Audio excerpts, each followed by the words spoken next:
Alors bonjour, nous sommes à Damary-les-Lys, chez Janina Le Pape, qui a un parcours de vie et de travail absolument passionnant. Hop, j'aurais bien. Et donc je vais faire comme d'habitude, je vais l'interviewer sur ce parcours aéronautique passionnant dans un milieu d'hommes. Et Janina, on va juste donner ta date de naissance, tes origines, et après on plongera dans ta vie professionnelle. Bonjour Janina. Bonjour, bonjour. Voilà, je me présente. Oui, je suis née un 9 août 1946, le jour de la Saint-Amour. Ah, c'est beau! Voilà, et moi, je suis née en Allemagne de parents qui malheureusement avaient été au travail obligatoire. Et donc, je suis née après la guerre. Et qui étaient de quelle origine, tes parents? Mes parents étaient polonais. L'un et l'autre ne se connaissaient pas, se sont mariés. Et quelques années après, en 1949, avec eux, je fus la première immigrée de ma famille à arriver avec la nationalité polonaise en France. En France. En Bourgogne. Ah, nous avons été accueillis par des Français et où mon père était arrivé avec un contrat de travail parce que c'était la règle à l'époque. D'accord. Et si on... Tu as des frères et sœurs? Mon frère est né l'année de notre arrivée en France.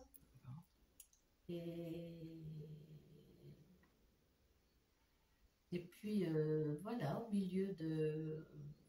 dans un milieu d'ouvriers, pauvres, agriculteurs et autres, que des gens qui étaient venus pour reconstruire le pays. Où nous avons été très bien accueillis. Ça, c'est important de le dire, être bien accueilli quand on vient de l'étranger. Voilà. Et c'est une petite fille d'Italien qui vous le dit. Et donc, tu grandis en France, tu fais ta scolarité en France? Alors, j'ai eu, un parcours scolaire primaire, avec des débuts qui étaient probablement difficiles, mais je n'ai pas du tout de mauvais souvenirs. Je parlais le polonais à cette époque avec mes parents et mon frère qui était tout petit. Et en classe, bien sûr, je ne comprenais pas tout. Ouais, mais normal. Bon, j'étais studieuse, pas d'une grande intelligence, j'avoue, parce que je n'ai pas toujours compris le mal que l'on me voulait à certains moments. J'ai toujours eu une interprétation très légère des colibés et autre chose que je ne comprenais pas en fait. Je pense que ça m'a aidé à voir que le meilleur côté. Oui, c'est bien pour ça que je t'aime et que je suis là et que quand je viens à Melun ou à Damary ou autre part, je m'arrête chez toi. Et comment est-ce qu'on arrive à l'aéronautique? Comment est-ce que tu arrives à l'aéronautique? Par quel biais en fait? Tu es en Bourgogne? Tu grandis en Bourgogne? Je suis en Bourgogne, voilà. Et un jour, un dimanche, j'étais chez un oncle et une tante, regarder par la fenêtre de la salle du séjour avec des copines, les voitures qui passaient, qui arrivaient dans la vallée du Cousin, un lieu agréable pour se promener. Et nous avons hélé des garçons qui étaient dans une 2 chevaux décapotable. Ils ont fait demi-tour. Et là, j'ai rencontré celui qui fut mon mari plus tard. Et moi, je n'avais que 20 ans, je me suis mariée. Et je suis arrivée chez lui, chez sa maman, en Seine-et-Marne, à Damary-les-Lys, où je demeure toujours. Et c'est là que l'aéronautique intervient en fait. Il faut que tu trouves du travail, comment... Oui, je suis allée me présenter à l'ANPE un mois de juillet et on m'a proposé 12 postes de secrétaire. Secrétaire. Alors que j'ai quitté un travail que j'avais occupé pendant 3 ans dans une entreprise de rechapage de pneumatiques en Bourgogne. Et donc là, j'ai choisi un poste. Je suis restée 3 ans. Il y a eu un changement dans la direction. Je me suis retrouvée au chômage et là, pour le meilleur de ma vie future, on m'a proposé d'aller travailler chez SNECMA. Alors la SNECMA, c'est un acronyme. Et que veut dire cet acronyme? Société nationale d'études et de construction de moteurs d'aviation. Oula, voilà. D'accord. Et alors, qui a fondé la SNECMA? Est-ce que c'est quelqu'un comme Eno Pelletri? C'est une société aéronautique qui concevait, fabriquait, faisait voler des moteurs militaires. Donc, ceux avionnés par Dassault. D'accord. Voilà. Et la SNECMA est devenue après Safran ou il y a toujours la SNECMA et Safran? La SNECMA est devenue Safran assez récemment. D'accord. Je ne sais plus l'année. Je travaillais encore en 2009, 2001, 2002, je crois. Et à cette époque, la SNECMA, c'est combien d'employés? Ça représente quoi en fait? Voilà. Quand je suis arrivée, nous étions 4500 dans la campagne, sur le site de Ville-la-Roche, donc qui faisait ces moteurs militaires. Mais j'ai été embauchée dans un premier temps au service du personnel à l'embauche. Mais je n'étais qu'intérimaire et on m'a proposé un poste en CDI à l'atelier d'expérimentation des matières, qui étaient conçues pour améliorer, moderniser. Et là, c'était extraordinaire de découvrir la technologie, la technique et les compétences du personnel ouvrier qualifié. Donc toi, tu faisais le lien en fait avec tous les corps de métier. Mais avec un patron très intelligent. Qui s'appelait comment? On peut le dire s'il était intelligent. J'ai oublié le nom longtemps après. Mais bon, c'était un homme qui m'a fait confiance dans le travail. Donc là, tu avais quel âge? Et là, j'avais 23 ans. Ah oui, tu étais toute jeune. Toute jeune. Et ce poste, j'imagine, évolue, parce que si tu restes, c'est que tu leur plais, c'est que tu es professionnel. Et donc, tu vas arriver petit à petit vers quel type de poste? Parce que sinon, être secrétaire, c'est un métier assez fermé, quoi. C'est pas... Non, à l'époque, vraiment, c'était un métier,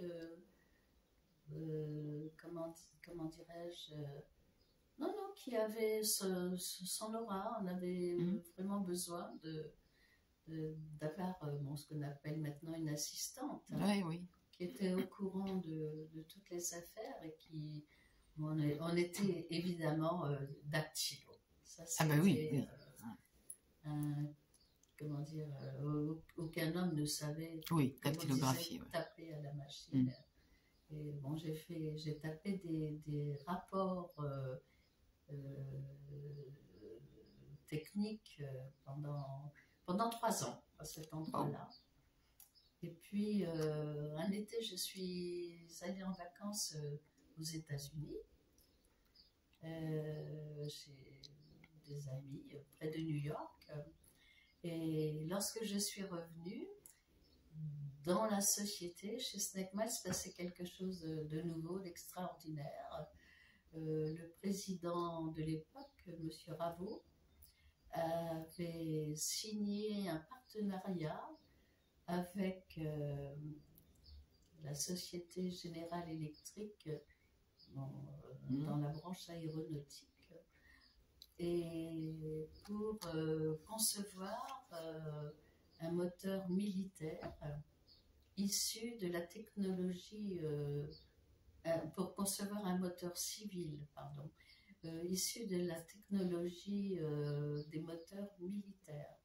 Une partie Snecma, une partie General Electric. Qui devait armer quel type d'avion? On ne savait pas encore. Ah, d'accord. Les cellules n'étaient pas conçues. Ah, c'est marrant. Mais on a... Voilà. L'application n'était pas là, mais vous conceviez déjà le moteur. Mais voilà. Ah, c'est intéressant. Le projet était de faire un moteur pour des besoins civils, transport de passagers. D'accord. Voilà, sans savoir... Et après, ils ont été utilisés chez Airbus, chez Boeing, ces moteurs? Ah oui. Longuement après qu'ils aient été conçus, qu'ils ont volé, les essais se faisaient à Istres avec un seul moteur sur la Caravelle. Et toi, tu allais voir les essais? Non. Non. Donc, j'ai oublié de dire que j'ai été embauchée par une équipe, la première équipe d'Américains qui travaillait sur le centre en coopération. Dans cette JV à 50-50, la première qui a existé dans l'histoire des partenariats et qui depuis est un modèle. Ah d'accord. Et cette forme de JV a d'ailleurs été enseignée ensuite dans les grandes écoles de commerce. Oui. D'accord. Mais c'était le premier partenariat du genre. Donc en fait, cette extension avec les États-Unis t'a permis d'être, du coup, de devenir plus autant une secrétaire qu'une communicante. Alors voilà, bon, j'ai quand même un travail d'abord de secrétaire pendant un certain nombre d'années, mais la communication était présente dans ma vie. J'ai aidé les coopérants, leurs épouses, leurs enfants dans de très très nombreuses démarches qu'ils avaient à faire ici en France. La plupart ne parlaient pas le français. Et lorsque j'ai rejoint cette équipe, moi-même, je ne parlais pas l'anglais. Voilà, ce fut un challenge. Oui, je me suis donnée à fond. Je me suis donné des responsabilités qu'on n'attendait pas de ma part, mais bon, qui me semblaient logiques. Voilà. On m'a d'ailleurs appelée à l'époque la French Connection. Yanina, la French Connection. Et puis, quand le moteur a été avionné, donc chez Boeing, il y a donc des sociétés qui se sont créées comme Airbus, qui ont fabriqué les cellules pour... Ah, c'est marrant ça. Donc Airbus a été créé après les moteurs en fait. Ça, et le premier de ces moteurs s'appelait le CFM 56-2. Bon, alors là, pour les techniciens qui suivent, vous connaissez. Il y a eu différentes versions. Les Dash 3, Dash 5, les Dash 7. Et vous équipiez également les Mirages ou les Rafales Non, les Mirages et Rafales, c'était que du... On continuait, oui, la branche militaire chez Safran existe toujours. Ah oui, c'était son origine et sa raison d'être. Bon, ensuite, on sait ce que fait Safran. Le groupe s'est diversifié, fait des nacelles, fait tout ce que l'on peut lire dans la presse à l'heure actuelle. Et tes directeurs étaient contents de toi, donc tu as commencé vraiment à beaucoup voyager à ce moment-là? Alors, voilà, une fois, j'ai quitté le groupe d'Américains qui était parfaitement autonome en 30 ans de temps, Et Snecmar m'a repris dans son giron pour être l'assistante de l'adjoint au directeur du commerce. Et donc c'était une autre façon de concevoir le travail. Nous avions des clients. Je crois me souvenir que le premier client que nous avons eu était Transavia. Et là, oui, nous avons déménagé dans un site proche de l'usine elle-même pour créer une entité commerciale où nos clients pourraient être, comment dire, reçus avec beaucoup plus de facilité que dans l'usine qui a un statut militaire. Moi-même, j'avais eu une qualification confidentielle défense. Ah, wow. Et donc là, nous avons créé un accueil qui leur permettait d'entrer juste en présentant une pièce d'identité sans qu'on leur capte leur pièce d'identité pour être à l'aise. Donc quand les moteurs ont volé, nous avons eu de plus en plus de clients. Oui. Hein. Et dans le monde entier, dans ces cas-là? Dans le monde entier. Lequel monde entier avait été partagé en deux, entre General Electric et les clients des États-Unis, une partie de l'Asie, et puis nous-mêmes, donc l'Europe, partie de l'Afrique. Ah oui. Et vous ne déléguiez pas la construction, tout était construit Vous ne déléguiez pas la construction, tout était construit en France et après c'était exporté? Non, où il y a eu des usines qui ont été... Les usines, voilà, le travail était partagé. Une partie de la fabrication, oui, était partagée entre la France et les États-Unis, General Electric, où il y avait également des essais dans un site qui s'appelait Peebles, près de Cincinnati, parce que le siège était à Cincinnati. Et avec de grandes usines militaires que j'ai d'ailleurs pu visiter à une époque. Et aux États-Unis, il y avait beaucoup de femmes aussi qui avaient votre rôle, votre statut dans leur société? Oui. Aux États-Unis, il y avait même à cette époque des femmes qui travaillaient au montage des moteurs. Ah, d'accord. Bon, quelque chose qui n'est arrivé que beaucoup plus tard ici, chez nous en France. Alors, les chaînes de montage devaient être monumentales. Oui. Ça devait être un site fou, ça. Donc, une partie du moteur était faite aux États-Unis. Les moteurs arrivés étaient complétés avec la partie technologie française. D'accord. Donc, tout ça, ça a volé. Et je me suis retrouvée en communication dans un service que l'on venait de créer, où j'avais envie avec des collègues, de raconter l'histoire, notre histoire, et puis recevoir les clients également. Mon patron avait compris que j'étais douée personnellement, par goût, par envie. Comment dire, je voulais être au plus près des gens qui étaient nos clients. Et après m'être occupée des épouses qui venaient accompagner leur mari pendant les séminaires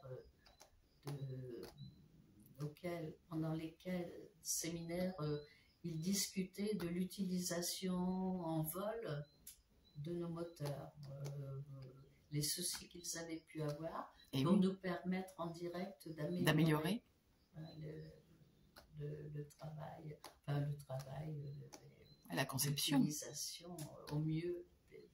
Donc ça veut dire que techniquement, tu étais à la pointe. Moi, je ne saurais pas lire un rapport technique, donc ça veut dire que tu savais lire les rapports techniques Je ne savais pas les lire, mais chaque jour... Vous étiez formé à la... On faisait un rapport sur les avions qui volaient, et les soucis qu'ils ne savaient plus rencontrer en vol. Oui. Il fallait que vous soyez au courant de ce qui se passait. Au jour le jour, ouais. plusieurs fois par jour. Bon, les moyens techniques de communication se sont développés. J'ai travaillé sur les premières, les premiers traitements de texte qui ont existé, voilà, ont été mis en place dans notre service commercial. Et vous étiez en lien avec les pilotes d'essai aussi? Tu as eu tu rencontrais les pilotes?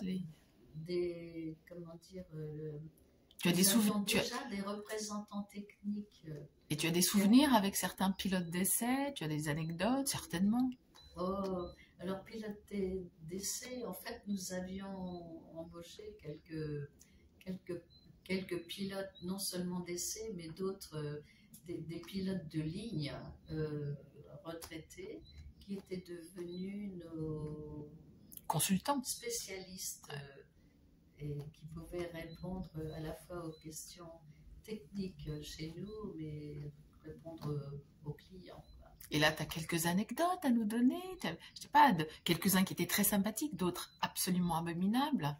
Non, tu as le droit. Hein. Non, je veux dire, il y a des choses qui restaient confidentielles, qui ne s'écrivaient pas. Bien sûr. Pour ne pas affoler, mais des soucis en vol, des moteurs qui s'éteignent, des feux, oui, des feux titanes, des choses. Tout n'a pas toujours été dévoilé, mais on en parlait ensuite dans les briefings, en déjeunant le midi. Voilà. Enfin, les métiers se sont diversifiés. Oui, des gens qui avaient travaillé sur des moteurs, peut-être au montage, se sont retrouvés à être auprès des compagnies comme leurs consultants en direct. On les appelait des représentants techniques. Et oui, là, j'ai eu de nombreux camarades dans qui avaient ce métier. Ils devaient impérativement parler l'anglais, qui s'est développé. La plupart d'entre nous, et surtout au commerce, tout le monde s'est mis obligatoirement à parler dans cette langue, où tout était en anglais. Hein, voilà. Mais... Et il y avait combien d'assistants techniques comme ça? Il y avait combien d'assistants techniques? Ils étaient nombreux?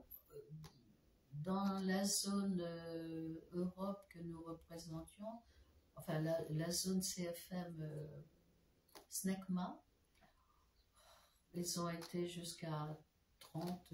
Ah oui. Dans des pays inattendus, puisque même après, il y a eu un représentant en Chine où nous avions fait construire une usine de réparation à Chengdu. Et lorsque j'étais en communication, nous avons aussi créé un journal, 12 pièces, 12 pages, dans laquelle nous racontions, nous avons créé une rubrique SNECMA dans le monde, pour parler, donner la parole à ces techniciens qui étaient éloignés en famille, très souvent, mais parler de leur vie à eux, en tant que Français expatriés à l'étranger, expatriés. Ah, c'est bien, c'est une bonne idée, ça. Et puis également leur rapport avec les clients. Et à ce moment-là, j'ai beaucoup contribué à la rédaction des articles. Tu étais rédactrice en chef, on va dire? Pas du tout rédactrice en chef, mais en tous les cas, oui, je me suis vraiment impliquée et appliquée à le faire. Et il existe toujours ce journal? Je ne sais pas si maintenant que j'ai quitté le... Et ça, c'était aux alentours de quelles années, ce journal? Avant les années, disons 2000. D'accord. Oui, mais oui, c'est récent. Avant, je n'arrive pas à dater les époques, faire une chronologie. Mais les choses sont arrivées petit à petit. Hein. Donc toi, tu as intégré quelle année la SNECMA? 1969. Waouh! Ah oui, ça fait un sacré parcours de Et technique je suis d'abord, parce que... partie en 2009, donc vraiment Ah 40 oui, ans 40 ans. à plein temps chez Snecma, qui est donc devenu Safran avant que je ne parte. Ouais. Ah, ok. Et Et avec là, ton rôle avait évolué? oui, j'ai pu. Donc, mon patron avait été très ouvert sur le fait que les salons puissent être, comment dire, que les hôtesses soient les assistantes que nous étions, si nous le souhaitions. Et donc, j'ai travaillé au salon du Bourget un certain nombre d'années. Et puis, au cours des séminaires que l'on faisait, que l'on créait pour nos clients, pour leur permettre de s'exprimer sur le fonctionnement de nos moteurs. Et là, donc nous faisions des séminaires particuliers qui avaient lieu en France, à Paris, en province, dans des beaux hôtels, sur la Côte d'Azur. Et oui, on n'attire pas les mouches avec du vinaigre, Voilà. donc... Et puis, il m'est arrivé aussi de faire une anecdote. Voilà, une anecdote. Une année, il y avait en même temps deux grands événements. Tout l'état-major était occupé voilà, de ci et de là. Et mon patron m'avait demandé si je voulais accueillir nos clients chinois de la compagnie Shandong Airlines à Athènes, où ils avaient l'intention presque de se promener, quoi. Ils voulaient aller à Athènes, tourisme. visiter le stade olympique après les Jeux d'Athènes. Voilà. Et bon, j'ai défié le challenge et j'ai dit bah oui, pourquoi pas, pourquoi pas.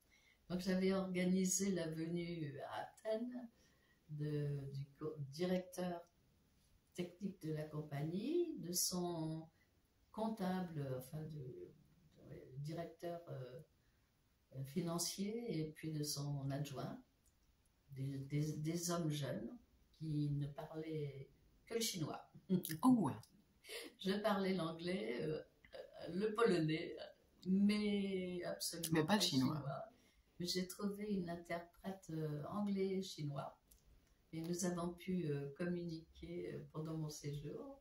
Et voilà, ils avaient été ravis de venir en Europe et d'avoir m'ont remercié de les avoir coachés, promenés.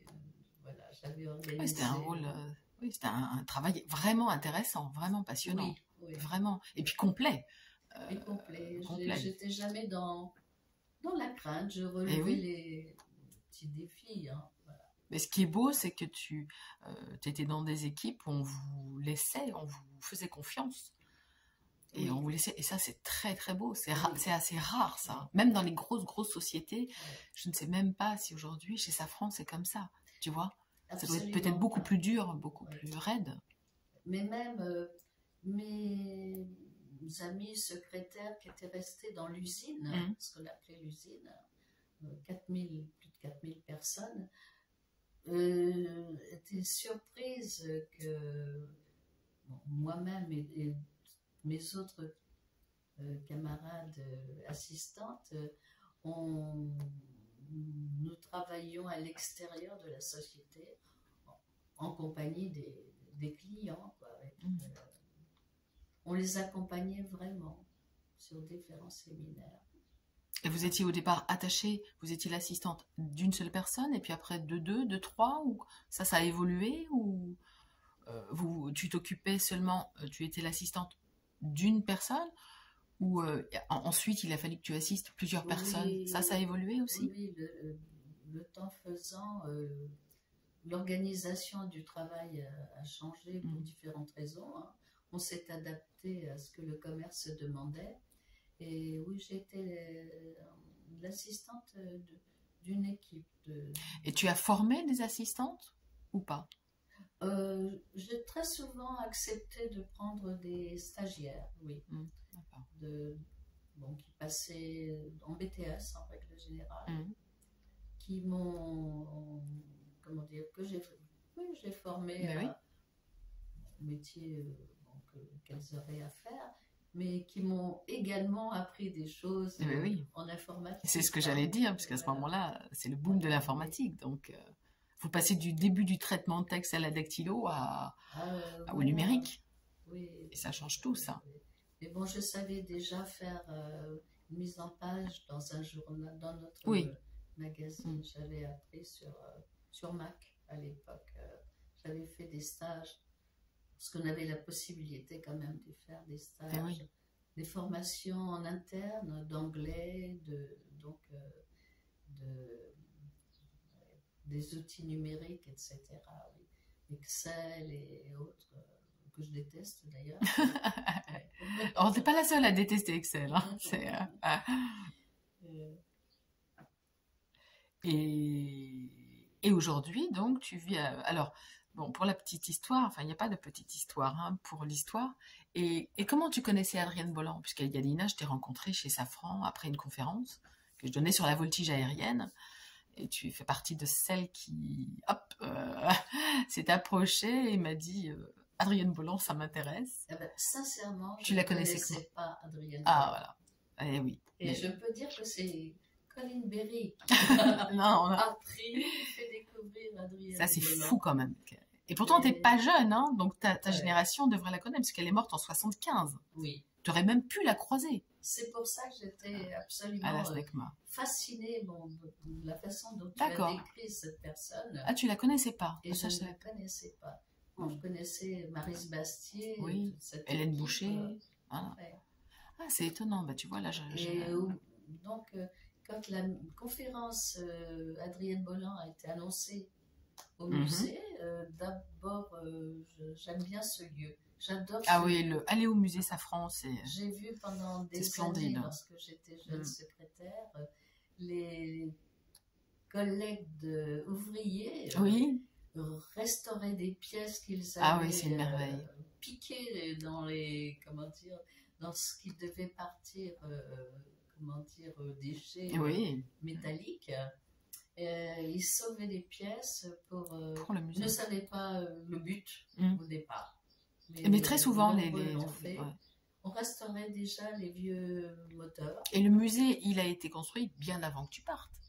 Oui, des années avant. C'est ça. Il date de quand, ce musée, en fait? Alors, l'année de construction, je sais pas. Il faudrait que je regarde dans le... Je ne me souviens plus, mais... Vous le direz dans les commentaires, hein, je compte sur vous, les youtubeurs. Non, parce que comme on a affaire à des personnes qui vont regarder ta vidéo et qui sauront la date de naissance du musée, on leur demande. Hein, on compte sur vous. Et oui, donc tu rencontres... Oui, c'est fou, c'est vraiment fou, quoi, comme traversée, en fait, du XXe siècle, parce que passer de la fin de la Deuxième Guerre mondiale à cet essor phénoménal de l'aéronautique, vous n'êtes pas... Moi, tu es la première personne technique que j'ai interviewée à ce propos, parce qu'en fait, dans l'aviation, on s'intéresse aux pilotes, on s'intéresse aux avions, mais pas aux petites mains intellectuelles et qui ont donné leur vie professionnelle pour que ce milieu puisse aujourd'hui être, n'oublions pas, la première manne française, quoi. Nous sommes à la tête d'une excellence absolue. Et pour conclure, on va dire que maintenant, Adamarie, je crois que tu es aussi conseillère municipale. Oui, je suis conseillère municipale. C'est le deuxième mandat. J'avais pris le premier mandat en route, fortuitement. Un ami m'avait demandé si j'avais envie de m'investir dans la commune maintenant que j'étais en retraite. Et j'ai été assez surprise de sa demande et ne sachant pas trop à quoi m'attendre. Et moi qui ne connaissais pas ma commune parce que ma vie était au travail, Et vraiment. oui, et oui, oui. Mais j'ai travaillé, ce n'était pas 35 heures, mais plutôt 45. Au début de ma vie professionnelle, c'était 54 heures par semaine, sans beaucoup de congés. Donc oui, j'ai eu envie, en fait, de connaître ma ville. Et oui, ça c'est... Et je suis ravie de faire ça. Eh ben, écoute, moi je suis ravie qu'on se soit rencontrés, que tu... Je peux revenir un instant sur les débuts de ma vie professionnelle chez Snecma, dans ce bel atelier expérimental. À l'époque, nous travaillions sur des essais du parti du moteur de l'Olympus, moteur du Concorde. Oui, voilà. J'y pensais au Concorde. Hein, voilà. Et notre vie civile a commencé avec le moteur de l'Olympus. On travaillait sur on appelait la TRA, tuyère Revers-Saval. Et on faisait un habillage avec un matériau de nid d'abeille. Ah oui, c'était une nouveauté à l'époque. Un matériau Streskin. Et donc avec Rolls-Royce, parce qu'il était aussi... Voilà, un partenariat avec Rolls-Royce, c'était mes premiers contacts avec l'anglais. Et oui, oui. Et puis, oui, parce qu'on oublie souvent que collaborateurs de chez Rolls qui venaient. Le Concorde est un... Je suis allée, quelquefois faire des séminaires à Londres chez Rolls. Parce que pour nous, le Concorde, il est français. Non, il est franco-anglais, le Concorde. C'est important de le souligner tout de même. D'accord. Eh bien, écoute, bon, on va tout à l'heure partir pour une autre conférence, Adrienne Bolland, à la médiathèque de Damary Lélis. Je te remercie d'avoir fait l'intercesseur, d'avoir passé le virus hors du musée. Et puis, n'hésitez pas, les visionneurs, les youtubeurs, les internautes, si vous avez des questions, à les poser dans les commentaires et j'essaierai d'y répondre, comme d'habitude. En tout cas, merci Yannina Le Pape. À bientôt. À bientôt. Pour d'autres aventures. Corinne. Au revoir. Au revoir.